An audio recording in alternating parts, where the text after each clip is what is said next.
Junior Aglas, bonjour. Bonjour. Vous êtes aux côtés de Christian Baptiste depuis 2014 dans cette majorité municipale sur notamment un sujet qui vous intéresse et sur lequel vous êtes impliqué, c'est celui de la culture à Sainte-Anne. On sait que Sainte-Anne c'est une place forte de la culture guadeloupéenne. Alors comment vous œuvrez pour accompagner justement le développement de cette culture à Sainte-Anne? Bon, écoutez, effectivement, à Sainte-Anne, la culture à Sainte-Anne est une forte place culturelle. Et quand le maire, enfin, le candidat maire qui a été élu par la suite m'a dit que je dois confirmer la culture, je me suis senti honoré parce que c'est quand même important.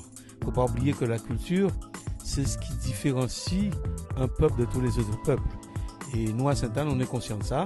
Avec les modestes moyens que nous avons compte tenu de la situation, nous mettons à la disposition de tous les acteurs culturels les moyens que nous avons.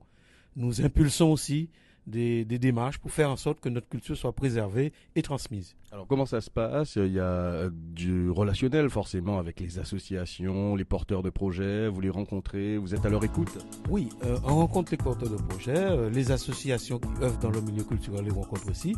On soutient les manifestations qu'ils organisent, on impulse même certaines manifestations et puis c'est comme ça qu'on fait vivre la culture à Sainte-Anne. On ne peut pas dire que la majorité municipale de Sainte-Anne est à côté des manifestations sainte-annaises qui valorisent la culture locale. Absolument pas. Au contraire, nous sommes très impliqués. Bon, évidemment, je vous répète, avec les modestes moyens compte tenu des circonstances, mais nous sommes toujours impliqués dans les manifestations culturelles qui ont lieu à Sainte-Anne. Vous avez des exemples concrets? On sait qu'il y a le festival du Gros-Cas qui est un gros rendez-vous, mais il y en a d'autres sur Sainte-Anne où vous êtes impliqués. Oui, et le festival du Gros-Cas, c'est particulier. C'est la plus forte manifestation culturelle à Sainte-Anne, en sus. Je suis moi-même le trésorier, c'est pour vous dire. Donc, il y a le festival du Gros-Cas, il y a le carnaval, il y a l'association des Bœufs-Tyrans, qui organise plein de manifestations, c'est culturel. Alors certains vous disent que c'est sportif, moi je considère que c'est culturel. Encore une fois, la différence entre le sport et la culture, c'est un peu ténu.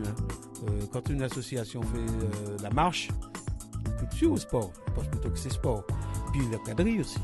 Nous avons une association très active en matière de quadrille qui cadre dans ces traditions, que nous soutenons, que nous aidons, nous participons à leurs manifestations.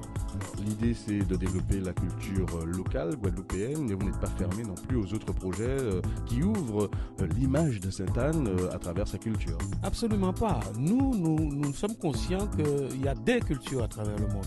Et vous savez, Césaire, il disait qu'il y a deux façons de se perdre. Par ségrégation emmurée dans le particulier ou par dilution dans l'universel.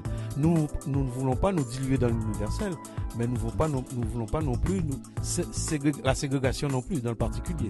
Donc c'est pourquoi nous sommes ouverts sur d'autres cultures.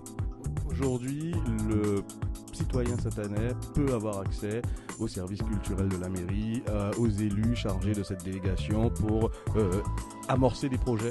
Absolument. Moi, je suis toujours à la disposition de tous les acteurs culturels de Sainte-Anne. Ils peuvent me contacter quand ils veulent.